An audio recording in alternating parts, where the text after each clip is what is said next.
കുറച്ച് നിമിഷങ്ങൾക്കകം അവർ മാളുവിൻ്റെ വീട്ടിലെത്തിയിരുന്നു. ഇറങ്ങ, നാദ് പറഞ്ഞതും അവൾ നാദിനെ ഒന്ന് നോക്കിയിട്ട് ഡോറ് തുറന്ന് ഇറങ്ങി. അഭയും സിറിലുമൊക്കെ ഇറങ്ങിയതും ജിത്തു ഇറങ്ങാതെ കാറിൽ തന്നെ ഇരുന്നു. ജിത്തു ഇറങ്ങുന്നില്ലേ? നാദ് സംശയത്തോടെ അവനോട് ചോദിച്ചു. ഇല്ലടാ, എന്തായാലും ഇവിടെ വെച്ച് ഒന്നും പറയാൻ പോകുന്നില്ലല്ലോ. നിങ്ങൾ പോയി വിളിച്ചിട്ട് വാ, എനിക്കവരെ കാണണ്ട. ജിത്തു പറഞ്ഞതും നാദ് തലയാട്ടി. പിന്നെ മാളുവിൻ്റെ കൈയും പിടിച്ച് അവൻ അവരുടെ വീട്ടിലേക്ക് നടന്നു. കാറിൻ്റെ സൗണ്ട് കേട്ടതും അവർ വാതിൽ തുറന്ന് പുറത്തേക്ക് ഇറങ്ങി വന്നു. മാളുവിനെ കണ്ടതും അവർ ഓടി വന്ന് അവളെ കെട്ടിപ്പിടിച്ചു. പിന്നെ അവളുടെ മുഖം മുഴുവൻ ചുംബിച്ചു. പക്ഷേ എന്തുകൊണ്ടോ മാളു അവരെ ചേർത്ത് പിടിച്ചില്ല. അവരോടൊന്നും ചോദിക്കാനോ പറയാനോ മാളു നിന്നില്ല. മോളെ, മോൾക്ക് കുഴപ്പമൊന്നുമില്ലല്ലോ? കുഞ്ഞിനെന്തേലും? അവർ അവളുടെ കവിളിലും വയറ്റിലുമൊക്കെ കൈകൾ വെച്ചുകൊണ്ട് ചോദിച്ചു. കുഴപ്പമില്ല, അവൾ വലിയ മൈൻഡില്ലാതെ മറുപടി പറഞ്ഞു. ആൻറ്റി, നാദ വിളിച്ചതും അവർ അവനെ നോക്കി. നാദൻ? അവർ സംശയത്തോട് ചോദിച്ചതും അവനാണെന്ന് തലകുലുക്കി. അയാൾ? അവർ സംശയത്തോടെ അവനോട് ചോദിച്ചു. അവരുടെ വീട്ടിലുണ്ട്, അവൻ പറഞ്ഞതും അവർ തലയാട്ടി. പിന്നെ നാദ് അവിടെ നടന്നതൊക്കെ അവരോട് പറഞ്ഞു. അവരെല്ലാം കേട്ട് ഞെട്ടി നിൽക്കുകയായിരുന്നു. മാളു സത്യങ്ങളെല്ലാം അറിഞ്ഞെന്നും അതുകൊണ്ടാണ് അവൾക്ക് അവരോട് ദേഷ്യമെന്നും അവർക്ക് തോന്നി. മോളെ, മോളെന്താ എന്നോടൊന്നും മിണ്ടാതെ നിൽക്കുന്നത്? അമ്മയോട് മോൾക്ക് പിണക്കമാണോ? അവരെ കണ്ടിട്ടും മൈൻഡ് ചെയ്യാതെയോ അവരെ ഒന്ന് ചേർത്ത് പിടിക്കാതെയോ നിൽക്കുന്ന അവളെ നോക്കി സംശയത്തോടെ അവർ ചോദിച്ചു. എൻ്റെ അച്ഛൻ എവിടെ? അതിന് മറുപടി പറയാതെ അവൾ തിരികെ അവരോട് ചോദിച്ചു. അത് കേട്ടതും അവർ ഞെട്ടി അവളെ നോക്കി. പറയമ്മേ, എൻ്റെ അച്ഛൻ എവിടെ? എൻ്റെ അച്ഛൻ ആരാ? എൻ്റെ അച്ഛൻ ജീവനോടെങ്കിലും ഉണ്ടോ? അവൾ അവരുടെ കയ്യിൽ പിടിച്ച് കുലുക്കിക്കൊണ്ട് ചോദിച്ചു. അത് മാളു അവരെന്തു പറയണമെന്നറിയാതെ കുഴഞ്ഞു. മാളു, ചോദ്യവും പറച്ചിലുമൊക്കെ വീട്ടിൽ ചെന്നിട്ടാകാം. ഇപ്പോഴെങ്കിലും തിരിച്ചാലേ വെളുപ്പിന് വീടെത്തുള്ളൂ. ആൻറ്റി, പോയി എടുക്കാൻ എന്തെങ്കിലും ഉണ്ടെങ്കിൽ എടുത്തിട്ട് വാ. നമുക്ക് എൻ്റെ നാട്ടിലേക്ക് പോകാം. നാദ് പറഞ്ഞതും അവർ സംശയത്തോടെ അവൻ്റെ മുഖത്തേക്ക് നോക്കി. ആൻറ്റി ഒറ്റയ്ക്ക് അയാളുടെ കൂടെ ഇവിടെ കഴിയേണ്ട. ആൻറ്റിക്ക് ഞങ്ങളുടെ വീട്ടിൽ താമസിക്കാം. ഇനി അതിനെന്തെങ്കിലും ബുദ്ധിമുട്ടുണ്ടെങ്കിൽ ഞങ്ങളുടെ വീടിനടുത്ത് തന്നെ ഞാനൊരു വീടെടുത്ത് തരാം. എന്തായാലും ആൻറ്റി ഈ വീട്ടിൽ നിൽക്കണ്ട. അവൻ പറഞ്ഞതും അവർ വീണ്ടും മാളുവിനെ നോക്കി. അവൾ മിണ്ടാതെ നിൽക്കുന്നത് കണ്ട് അവർക്ക് വിഷമം വന്നിരുന്നു. പക്ഷേ താനിതൊക്കെ കാണാൻ യോഗ്യതയുള്ളവളാണെന്ന് അവർക്ക് ബോധ്യമുണ്ടായിരുന്നു. അവർ ഒന്നും മിണ്ടാതെ അകത്തേക്ക് നടന്നു. ഇച്ചായ, ഞാൻ കാറിൽ പോയിരുന്നോട്ടെ, എനിക്ക് വയ്യ. മാളു നാദിനെ നോക്കി പറഞ്ഞതും അവൻ തലയാട്ടി. അവൾ കാറിനടുത്തേക്ക് ചെന്നതും ജിത്തു അവൾക്ക് കാറിൻ്റെ ഡോർ തുറന്നു കൊടുത്തു. ചേട്ടൻ എന്താ ഇറങ്ങാഞ്ഞത്? അവൾ സംശയത്തോടെ ചോദിച്ചു. ഒന്നുമില്ല മോളെ, എല്ലാവരും കൂടി എന്തിനാ കയറി ചെല്ലുന്നത് എന്നോർത്തിട്ടാണ്. അവൻ ചിരിച്ചുകൊണ്ട് പറഞ്ഞതും അവളും പുഞ്ചിരിച്ചു. നാദ് മോളോടൊന്ന് ഒരുപാട് ദേഷ്യപ്പെട്ടു അല്ലേ? ജിത്തു സംശയത്തോടെ അവളോട് ചോദിച്ചതും അവൾ അവനെ നോക്കി തലയാട്ടി. മോൾക്ക് വിഷമമായോ? അവൻ ചോദിച്ചതും അവൾ പുഞ്ചിരിച്ചു. വിഷമമുണ്ട്, പക്ഷേ ഞാനിത് അർഹിക്കുന്നുണ്ടേട്ടാ. അത്രയും ഞാൻ ഇച്ചായനെ വിഷമിപ്പിച്ചിട്ടുണ്ട്. എൻ്റെ ഇച്ചായൻ അന്നും ഇന്നും എന്നെ സ്നേഹിച്ചിട്ടേ ഉള്ളൂ. പക്ഷേ ഞാൻ ഇച്ചായനെ മനസ്സിലാക്കാൻ ശ്രമിച്ചിട്ടില്ല. ഇച്ചായൻ്റെ സ്ഥാനത്ത് വേറെ ആരെങ്കിലും ആയിരുന്നെങ്കിൽ എന്നെ എന്നേ ഒഴിവാക്കിയേനെ. ഇച്ചായന് വേണമെങ്കിൽ എന്നോട് ഈ കുഞ്ഞിനെ അബോർഷൻ ചെയ്യാൻ പറയാമായിരുന്നല്ലോ. അതുപോലും ഇച്ചായൻ ചെയ്തില്ല. അന്നും ഇന്നും ഇച്ചായൻ കുഞ്ഞിനെ വേണമെന്ന് തന്നെയാണ് പറയുന്നത്. ആ ഫോൺ വന്നില്ലായിരുന്നുവെങ്കിൽ, അത് കേട്ടില്ലായിരുന്നുവെങ്കിൽ ഞാൻ അവർ കൊണ്ടുവരുന്ന ആഹാരം കഴിച്ചേനെ. അത്രയും പൊട്ടിയ ഞാൻ. ആര് എന്ത് പറഞ്ഞാലും ഞാൻ വിശ്വസിക്കും. ആര് സ്നേഹം കാണിച്ചാലും അത് സത്യമാണെന്ന് കരുതും. ഇച്ചായനല്ലാതെ എന്നെ ആരും മനസ്സിലാക്കില്ല. പിന്നെ ഇന്ന് ഇച്ചായൻ ദേഷ്യപ്പെട്ടത് അത് ഞാൻ അർഹിക്കുന്നതാ ചേട്ടാ. പിന്നെ എൻ്റെ ഇച്ചായനല്ലേ. ഇച്ചായൻ തന്നെ എൻ്റെ അടുത്ത് വരും. എന്നോട് പിണങ്ങിയിരിക്കാൻ ഇച്ചായന് പറ്റില്ല. അവൾ നിറഞ്ഞു വന്ന കണ്ണുനീരിനെ തുടച്ചു മാറ്റിക്കൊണ്ട് അവനെ നോക്കി ചിരിച്ചതും അവൻ പുഞ്ചിരിച്ചു. ഞാനും കാത്തുവും ഇതുപോലെ തന്നെയാ. പക്ഷേ ഒരു വ്യത്യാസമുണ്ട്. അവിടെ ദേഷ്യപ്പെടുന്നത് മുഴുവൻ അവളാ, എന്നിട്ട് പിണക്കം മാറ്റാൻ പുറകെ നടക്കുന്നത് ഞാനും. ജിത്തു അവളെ നോക്കി പറഞ്ഞതും അവൾ ചിരിച്ചു. ചോദിക്കാൻ വിട്ടു, ഏട്ടൻ തിരികെ പോയിട്ട് എന്താ വന്നത്? കാത്തുവും വന്നിട്ടുണ്ടോ? അവൾ സംശയത്തോട് ചോദിച്ചു. വന്നില്ല. അതൊക്കെ വീട്ടിൽ ചെന്നിട്ട് പറയാം. ഒരുപാടുണ്ട് എനിക്ക് നിന്നോട് പറയാൻ. അവൻ അവളുടെ നെറുകയിലൊന്ന് തലോടിക്കൊണ്ട് പറഞ്ഞതും അവൾ സംശയത്തോടെ അവനെ നോക്കി. മോള് അമ്മയോട് ഒന്നും മിണ്ടാഞ്ഞതെന്താ? അമ്മയോട് മോൾക്ക് ദേഷ്യമാണോ? അവൻ സംശയത്തോട് ചോദിച്ചു. എനിക്കറിയില്ല. അമ്മയ്ക്ക് എന്നോട് ഒന്ന് പറഞ്ഞുകൂടായിരുന്നോ ചേട്ടാ, അതെൻ്റെ അച്ഛനല്ലെന്ന്? അമ്മ എന്തിനാ ഇങ്ങനെയൊക്കെ? എൻ്റെ അച്ഛൻ എവിടെയെങ്കിലും കാണുമോ ചേട്ടാ? ഇത്രയും വർഷം ഓർമ്മ വെച്ച നാൾ മുതൽ ഞാൻ കാണുന്നതും അച്ഛ എന്ന് വിളിക്കുന്നതും അയാളെയാണ്. സത്യം എന്താണെന്ന് അറിയില്ലെങ്കിൽ കൂടെ ഞാൻ എൻ്റെ സ്വന്തം അച്ഛനായിട്ടാണ് അയാളെ സ്നേഹിച്ചത്. പക്ഷേ അയാൾ എന്നോട് അഭിനയിക്കുകയായിരുന്നു ചേട്ടാ. എന്നെ പണത്തിന് വേണ്ടി കല്യാണം കഴിച്ച ഒരാളുടെ കയ്യിൽ കൊടുക്കാനായിരുന്നു അയാളുടെ പ്ലാൻ. കുഞ്ഞിനെ പോലും കൊല്ലാൻ വേണ്ടി അയാൾ ആ സ്ത്രീയോട് പറഞ്ഞു. എപ്പോഴെങ്കിലും അയാൾ എന്നെ ചേർത്ത് പിടിക്കുമ്പോഴെങ്കിലും അമ്മയ്ക്ക് എന്നോട് ഒരു വാക്ക് പറയാമായിരുന്നു. അയാൾ എന്നെ മറ്റൊരു രീതിയിൽ ഉപയോഗിച്ചിരുന്നെങ്കിലോ? അപ്പോഴും ഈ അമ്മ മിണ്ടാതെ നിൽക്കുമായിരുന്നോ? അമ്മ എന്തിനാ ഇങ്ങനെ ചെയ്തതെന്നും എന്തിനാ അയാളെ വിവാഹം കഴിച്ചതെന്നും എനിക്കറിയില്ല. അമ്മ തെറ്റുകാരിയാണോ എന്നുപോലും എനിക്കറിയില്ല. ഞാൻ തെറ്റുകാരിയാണ്. ഞാൻ തെറ്റ് ചെയ്തിട്ടുണ്ട്. പക്ഷേ ഞാൻ എൻ്റെ ഇച്ചായൻ്റേതായതിനു ശേഷം ഇച്ചായനെ അല്ലാതെ എൻ്റെ മനസ്സിൽ മറ്റൊരു പുരുഷനെ സങ്കല്പിക്കാൻ പോലും എനിക്ക് പറ്റില്ല ഏട്ടാ. അവൾ കണ്ണുകൾ നിറച്ചുകൊണ്ട് അവനെ നോക്കി പറഞ്ഞു. മോള് കരയാതിരിക്കുക. മോൾക്ക് ഉടനെ മോളുടെ അച്ഛനെ കാണാൻ കഴിയും കേട്ടോ. അവനൊരു ഏട്ടൻ്റെ വാത്സല്യത്തോടെ അവളുടെ കണ്ണുനീർ തുടച്ചു കൊടുത്തുകൊണ്ട് പറഞ്ഞതും അവൾ കണ്ണുകൾ ചിമ്മാതെ അവൻ്റെ മുഖത്തേക്ക് തന്നെ നോക്കി. എൻ്റെ അച്ഛനെ ഏട്ടൻ അറിയോ? അവൾ വിതുമ്പിക്കൊണ്ട് അവനോട് ചോദിച്ചു. എല്ലാം പറയാം, വീട്ടിൽ ചെല്ലട്ടെ കേട്ടോ. മോളുടെ എല്ലാ ചോദ്യത്തിനുമുള്ള ഉത്തരം മോൾക്ക് അവിടെ ചെല്ലുമ്പോൾ ലഭിക്കും.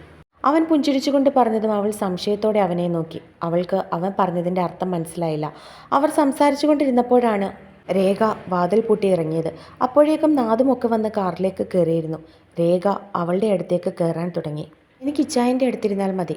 അവർ അവളുടെ അടുത്തേക്ക് കയറാൻ തുടങ്ങിയതും മാള് നാദിനെ നോക്കി പറഞ്ഞു. അത് കേട്ട് രേഖയുടെ കണ്ണുകൾ നിറഞ്ഞു. അവർ മാറിക്കൊടുത്തതും നാദ് അകത്തേക്ക് കയറി. ജിത്തു ഇറങ്ങി ഏറ്റവും ബാക്കിലത്തെ സീറ്റിൽ കയറി. രേഖ നാദിൻ്റെ അടുത്തേക്ക് കയറി കണ്ണുകൾ തുടച്ചു. ജിത്തു ദേഷ്യത്തോടെ രേഖയെ നോക്കി. അവരുടെ കണ്ണുകൾ നിറയുന്നത് കണ്ട് അവന് പുച്ഛമാണ് തോന്നിയത്. ഇച്ചായ, എനിക്ക് കൈ തരുമോ? എനിക്ക് ഇച്ചായൻ്റെ നെഞ്ചിൽ ചാരിക്കിടക്കണം.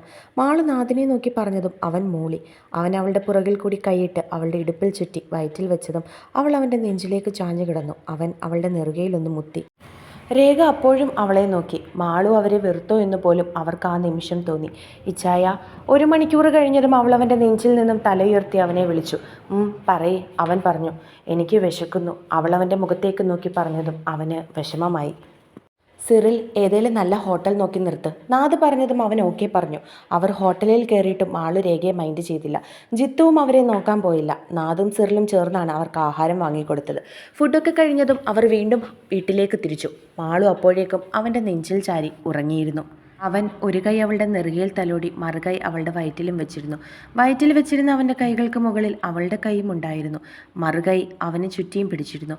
ജിത്തു കണ്ണെടുക്കാതെ അവരെ രണ്ടുപേരെയും നോക്കി. തൻ്റെ പെങ്ങൾ എന്തുകൊണ്ടും സുരക്ഷിതമായ കൈകളിലാണെന്ന് അവന് തോന്നിയതും അവൻ്റെ മനസ്സ് നിറഞ്ഞിരുന്നു. മണിക്കൂറുകൾ കഴിഞ്ഞതും അവർ വീട്ടിലെത്തിയിരുന്നു. നാദ് ഗ്രേസിയുടെ ഫോണിൽ വിളിച്ചതും അവർ വന്നു വാതിൽ തുറന്നു. അവർ ആദ്യം കണ്ടത് മാളുവിനെയും നാദിനെയായിരുന്നു. മാളുവിനെ കണ്ടതും അവർ ഓടി വന്ന് അവളെ ഇറുക്കി പിടിച്ചു. മോളെ, മോൾക്ക് കുഴപ്പമൊന്നുമില്ലല്ലോ? വയ്യായിക എന്തേലും ഉണ്ടോ? അവർ അവളുടെ കവളയിൽ കൈവച്ചുകൊണ്ട് ചോദിച്ചു. ഇല്ല ആൻറ്റി, ചെറിയ ക്ഷീണമുണ്ട്. അവൾ അവരെ നോക്കി പറഞ്ഞു. നാഥ്, മോളെയും കൂട്ടി മുറിയിൽ പോയിക്കോ, നാളെ സംസാരിക്കാം. അവൾക്ക് നല്ല ക്ഷീണമുണ്ട്. അവർ അവനെ നോക്കി പറഞ്ഞതും അവൻ തലയാട്ടി. അപ്പോഴാണ് അവർ രേഖയെ കാണുന്നത്. രേഖ, അവർ പറഞ്ഞുകൊണ്ട് അവരുടെ അടുത്തേക്ക് ചെന്നു. ഞാൻ നിന്നെ കണ്ടില്ലടി. ഇവർ മോളെ വിളിക്കാൻ പോകുവാണെന്നല്ലേ പറഞ്ഞുള്ളൂ. നീ കൂടെ ഉണ്ടെന്ന് അറിഞ്ഞില്ല. എന്താടി, എന്തെങ്കിലും പ്രശ്നങ്ങളുണ്ടായോ? ഗ്രേസി അവരുടെ കയ്യിൽ പിടിച്ചുകൊണ്ട് ചോദിച്ചു. നിങ്ങളൊക്കെ അവളെ ഇങ്ങനെ സ്നേഹിക്കുന്നത് കാണുമ്പോൾ എനിക്ക് ഒരുപാട് സന്തോഷം തോന്നുന്നുണ്ട്. എൻ്റെ മകൾ നിങ്ങളുടെ കൂടെ ഒരുപാട് ഹാപ്പിയാണെന്ന് എനിക്ക് മനസ്സിലായി. പിന്നെ പ്രശ്നങ്ങൾ. അവർ കണ്ണുകൾ നിറച്ചുകൊണ്ട് മാളുവിനെ നോക്കി പറഞ്ഞു. ഇച്ചായ, കിടക്കണം. മാളു നാദിൻ്റെ കയ്യിൽ പിടിച്ചുകൊണ്ട് പറഞ്ഞതും അവൻ തലയാട്ടി. മമ്മി, രേഖാൻ്റിയെ വിളിച്ചുകൊണ്ടുപോയി കിടക്ക്. നാളെ രാവിലെ എല്ലാം സംസാരിക്കാം. നാദ് പറഞ്ഞതും ഗ്രേസി തലയാട്ടി. പിന്നെ അവരെയും വിളിച്ചുകൊണ്ട് അകത്തേക്ക് കയറി. അഭി, നീ ഇന്ന് പോകുന്നുണ്ടോ? നാദ് സംശയത്തോട് ചോദിച്ചു. ഇല്ലടാ, നീ മാളുവിനെ കൂട്ടി പോയി കിടക്കാൻ നോക്ക്. അവളുടെ മുഖത്ത് നല്ല ക്ഷീണമുണ്ട്. ഞങ്ങൾ ഇവിടെ എവിടെയെങ്കിലും ഒക്കെ അഡ്ജസ്റ്റ് ചെയ്തോളാം. അവൻ പറഞ്ഞതും നാദ് ചിരിച്ചുകൊണ്ട് തലയാട്ടി. പിന്നെ മാളുവിനെയും കൂട്ടി അവൻ മുറിയിലേക്ക് പോയി. ഇച്ചായ, മുറിയിലേക്ക് ചെന്ന് ഡോറ് ലോക്ക് ചെയ്തിട്ട് അവൻ തിരിഞ്ഞതും അവൾ അവനെ ഇറുക്കി കെട്ടിപ്പിടിച്ചുകൊണ്ട് വിളിച്ചു. അവൻ അവളെ ചേർത്ത് പിടിച്ചതല്ലാതെ ഒന്നും മിണ്ടിയില്ല. എന്നോട് ദേഷ്യമാണോ ഇച്ചായ? അവനൊന്നും മിണ്ടാഞ്ഞതും അവൾ അവൻ്റെ നെഞ്ചിൽ നിന്നും തലയുയർത്തിക്കൊണ്ട് അവനെ നോക്കി ചോദിച്ചു. എന്നോട് എങ്ങനെയാണ് ഞാൻ ദേഷ്യപ്പെടാതെ ഇരിക്കേണ്ടത്? അവൻ തിരികെ ചോദിച്ചതും അവൾ കണ്ണുകൾ നിറച്ചുകൊണ്ട് അവനെ നോക്കി. പറയടി, എങ്ങനെയാണ് ഞാൻ ദേഷ്യപ്പെടാതെ ഇരിക്കേണ്ടത്? അറിയാൻ വയ്യാത്തത് കൊണ്ട് ചോദിക്കുക. നീ ശരിക്കും മണ്ടിയാണോ? അവൻ ചോദിച്ചതും അവൾ ഒന്നും മിണ്ടാതെ അവനെ നോക്കി. എല്ലാം ഇച്ചായനറിയാലോ. എല്ലാം അറിഞ്ഞിട്ട് തന്നെയല്ലേ എന്നെ സ്നേഹിച്ചത്? അവൾ കണ്ണുകൾ നിറച്ചുകൊണ്ട് ചോദിച്ചു. അതെ, നീ എങ്ങനെയാണെന്നും നിന്റെ സ്വഭാവം എങ്ങനെയാണെന്നും അറിഞ്ഞുകൊണ്ട് തന്നെയാണ് ഞാൻ നിന്നെ സ്നേഹിച്ചത്. പക്ഷെ ചില സമയം നീ കാണിക്കുന്നത് കാണുമ്പോൾ എനിക്ക് നിന്നെ ഭിത്തിയിൽ വെച്ച് ഉരയ്ക്കാൻ തോന്നും. അവൻ പറഞ്ഞതും അവൾ അവൻ്റെ നെഞ്ചിലേക്ക് ചാഞ്ഞു. ഞാൻ പാവമല്ലേ ചായ. അവൾ കണ്ണുകൾ ഉയർത്തി കൊഞ്ചലോട് ചോദിച്ചതും അവന് ചിരി വന്നു. പാവമല്ല, എന്നെക്കൊണ്ടൊന്നും പറയിപ്പിക്കരുത് നീ. എന്താടി പോലീസുകാർ വന്നപ്പോൾ നീ സത്യങ്ങൾ തുറന്നു പറയാഞ്ഞത്? അവരുടെ സ്വഭാവങ്ങൾ അറിഞ്ഞു വെച്ചുകൊണ്ട് നീ എന്തിനാ അവിടെ നിന്നത്? ആ പോലീസുകാരുടെ മുമ്പിൽ നാണം കെട്ടത് ഞാനാണ്. ആ ചേച്ചി പറഞ്ഞു അയാൾ നിന്നെ വലിച്ചിറക്കിക്കൊണ്ട് പോയതാണെന്ന്. അത് വെച്ചിട്ടല്ലേ ഞാൻ പോലീസ് സ്റ്റേഷനിൽ ചെന്ന് കംപ്ലയിൻറ്റ് കൊടുത്തത്. എന്നിട്ട് പോലീസുകാർ അന്വേഷിച്ചു വന്നപ്പോൾ നീ എന്താ പറഞ്ഞത്? നിന്റെ സ്വന്തം ഇഷ്ടപ്രകാരം അച്ഛൻ്റെ കൂടെ ഇറങ്ങി വന്നതാണെന്ന് അല്ലേ? ശരിക്കും നിന്നെ കണ്ടപ്പോൾ ഒന്ന് പൊട്ടിക്കാനാണ് എനിക്ക് തോന്നിയത്. വാടി തളർന്ന് കുറച്ചു നേരം കൊണ്ട് നീ എന്ത് പരുവമായത്? അവൻ ദേഷ്യത്തോടെ അവളോട് ചോദിച്ചു. ഞാൻ അങ്ങനെ പറഞ്ഞതുകൊണ്ടല്ലേ ഈ ചായ, അയാളുടെ വായിൽ നിന്ന് തന്നെ ഞാൻ സത്യങ്ങളൊക്കെ അറിഞ്ഞത്. ഞാൻ അവിടെ നിന്നില്ലായിരുന്നുവെങ്കിൽ ഇതൊന്നും അറിയില്ലായിരുന്നു. മറ്റാര് പറഞ്ഞാലും ഞാൻ ചിലപ്പോൾ ഇതൊന്നും വിശ്വസിക്കില്ലായിരുന്നു. അപ്പോൾ ദൈവമായിട്ടല്ലേ ഈ ചായ എന്നെ അവിടെ നിർത്തിയത്? എന്നിട്ട് എല്ലാം മനസ്സിലാക്കി ഞാൻ ഓടി വന്ന് ഇച്ചായനെ കെട്ടിപ്പിടിച്ചപ്പോൾ ഇച്ചായൻ എന്നോട് ദേഷ്യപ്പെട്ടില്ലേ? എന്നെ വഴക്ക് പറഞ്ഞില്ലേ? അവൾ പരാതി പോലെ അവനോട് പറഞ്ഞു. അത് എനിക്കെല്ലാം കൂടി ഓർത്ത് ദേഷ്യം വന്നപ്പോഴല്ലേ. ഞാൻ അവിടെ വന്ന് ഇറങ്ങുമ്പോൾ കണ്ട കാഴ്ച എന്താടി? ഞാൻ വന്നില്ലായിരുന്നുവെങ്കിലോ? ആ വീഴ്ചയിൽ നമ്മുടെ കുഞ്ഞിന് എന്തെങ്കിലും പറ്റിയിരുന്നെങ്കിലോ? ആ നഷ്ടം നീ എവിടെ കൊണ്ടു ചെന്ന് നികത്തിയേനെ? പറയ്.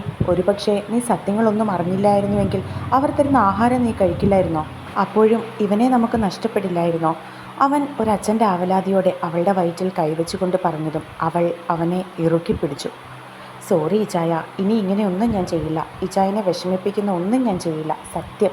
അവൾ അവൻ്റെ കയ്യിൽ പിടിച്ചുകൊണ്ട് പറഞ്ഞതും അവൻ പുഞ്ചിരിച്ചു. കള്ള നസ്രാണി. അവൾ അവനെ നോക്കി കുസൃതിയോടെ പറഞ്ഞു. എന്താടി പറഞ്ഞേ? അവൻ അവളുടെ ചെവിയിൽ പിടിച്ച് കിഴുക്കി. ആ വിട്.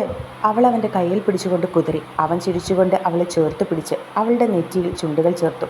പെട്ടെന്ന് എന്തോ ഓർത്ത പോലെ അവൾ അവൻ്റെ നെഞ്ചിൽ നിന്നും തലയുയർത്തിയിട്ട് അവൻ്റെ നെഞ്ചിൽ പിടിച്ച് തള്ളി. അവൻ സംശയത്തോടെ അവളെ നോക്കി. എന്നെ പ്രേമിച്ച സമയത്ത് നിത്യ ചേച്ചിയെ പ്രേമിച്ചാൽ മതിയായിരുന്നു അല്ലേ? അവൾ ദേഷ്യത്തോട് ചോദിച്ചതും അവൻ ഇളിച്ചു കാണിച്ചു. അതെ, അത് സത്യമല്ലേ?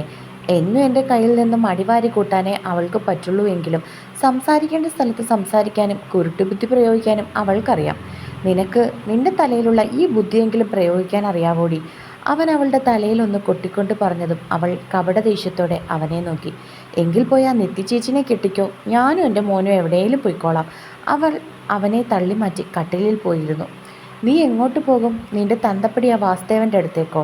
അങ്ങോട്ട് ചെന്ന് കയറിക്കൊടുക്ക്. എന്നിട്ട് ആ 2 വട്ടം വിവാഹം കഴിച്ചവനെ കൊണ്ട് മൂന്നാമത് നിന്നെ അയാൾ കല്യാണം കഴിപ്പിക്കട്ടെ. എന്നിട്ട് അയാളുടെ 3ാമത്തെ ഭാര്യയായി നീ അയാളുടെ കൂടെ താമസിക്കുക. പക്ഷേ എൻ്റെ മോനെ എനിക്ക് തന്നിട്ട് പോകണം കേട്ടോ. അവിടെ ചെല്ലുമ്പോൾ അയാൾ നിനക്ക് വേറെ ട്രോഫി തന്നോളും. എന്നിട്ട് അയാളുടെ പിള്ളേരെയും 2 ഭാര്യമാരെയും നോക്കി അവിടെ താമസിച്ചോ. അവൻ പറഞ്ഞതും അവൾ ഞെട്ടി അവൻ്റെ മുഖത്തേക്ക് നോക്കി. ആ പിന്നെ ഒരു കാര്യം കൂടെ, അയാൾ എന്നെപ്പോലെ സമാധാനപ്രിയനൊന്നും ആയിരിക്കില്ല കേട്ടോ. സമാധാനപ്രിയനാണെങ്കിൽ 2 കെട്ടിയിട്ട് മൂന്നാമത് നിന്നെ ചോദിക്കില്ലല്ലോ. അവൻ അവളെ ഒന്ന് പാളി നോക്കിക്കൊണ്ട് പറഞ്ഞതും അവൾ കപടദേഷ്യത്തോടെ അവനെ നോക്കി. എന്താടി ഇങ്ങനെ നോക്കുന്നത്? ഞാൻ സമാധാനപ്രിയനല്ലായിരുന്നോ? നിന്നോട് ആക്രാന്തമൊന്നും കാണിച്ചിട്ടില്ലല്ലോ. അവൻ നിഷ്കളങ്കം ചമഞ്ഞുകൊണ്ട് അവളോട് പറഞ്ഞു. ആക്രാന്തം അല്ലായിരുന്നു, പരാക്രമമായിരുന്നു. അതിൻ്റെ ആണല്ലോ ഈ വരാൻ പോകുന്നത്.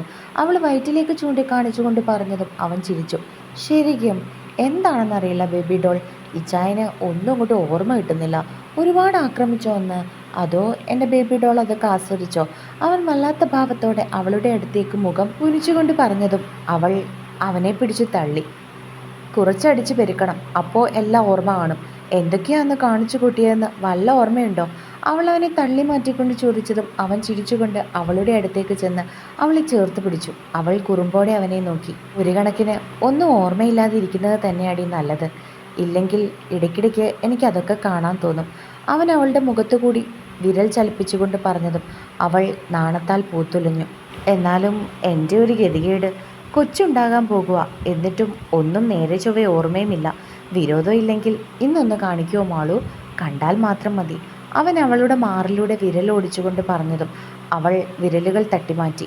ഒന്നും കാണിക്കുന്നില്ല, എനിക്ക് ഉറക്കം വരുന്നു, മാറിക്കേ. അവൾ അവനെ തള്ളി മാറ്റിക്കൊണ്ട് പറഞ്ഞതും അവൻ ചിരിച്ചുകൊണ്ട് എഴുന്നേറ്റു മാറി. അവൾ കട്ടിലിലേക്ക് കിടന്നു. നിന്നെ എൻ്റെ കയ്യിൽ കിട്ടുവടി. എൻ്റെ കുഞ്ഞൊന്ന് വന്നോട്ടെ, ശരിക്കും ഞാനൊന്ന് കാണുന്നുണ്ട്. അവൻ അവളെ ഒഴിഞ്ഞു നോക്കിക്കൊണ്ട് പറഞ്ഞതും അവൾ അവനെ നോക്കി പുച്ഛിച്ചിട്ട് പുതപ്പെടുത്ത് പുതച്ച് തിരിഞ്ഞു കിടന്നു. അപ്പോഴും അവളുടെ ചുണ്ടിൽ പുഞ്ചിരി ഉണ്ടായിരുന്നു. അവൻ ലൈറ്റ് ഓഫ് ചെയ്തിട്ട് അവളുടെ അടുത്തേക്ക് വന്ന് കിടന്നതും അവൾ അവൻ്റെ നെഞ്ചിലേക്ക് തലവെച്ച് അവനെ ചുറ്റിപ്പിടിച്ചു. ഇച്ചായ, അവൾ വിളിച്ചതും അവനൊന്ന് മൂളി. എന്തിനാ ഇച്ചായ അമ്മ ഇങ്ങനെയൊക്കെ ചെയ്തത്? എൻ്റെ അച്ഛൻ ജീവനോടെ ഉണ്ടാകുമോ? എൻ്റെ അച്ഛനെ എനിക്ക് കാണാൻ കഴിയുമോ ഇച്ചായ? എനിക്ക് എൻ്റെ അച്ഛനെ ഒന്ന് കാണിച്ചു തരുമോ? അവൾ അവൻ്റെ നെഞ്ചിൽ നിന്നും തല ഉയർത്തിക്കൊണ്ട് ചോദിച്ചതും അവൻ ഒന്നുകൂടി അവളെ ചേർത്ത് പിടിച്ച് അവളുടെ നെറ്റിയിൽ ചുംബിച്ചു. നീ ഈ ചോദിച്ചതിനുള്ള എല്ലാ ഉത്തരവും നാളെ നിനക്ക് കിട്ടും. ഇപ്പോൾ കിടന്നുറങ്ങാൻ നോക്ക്. നിന്റെ മുഖത്ത് നല്ല ക്ഷീണമുണ്ട്. അവൻ പറഞ്ഞതും അവളൊന്ന് മൂളി. പിന്നെ ഓരോന്നും ആലോചിച്ച് അവൾ പതിയെ കണ്ണുകളടച്ചു. അവനും അവളെ ചേർത്ത് പിടിച്ചു കിടന്നു.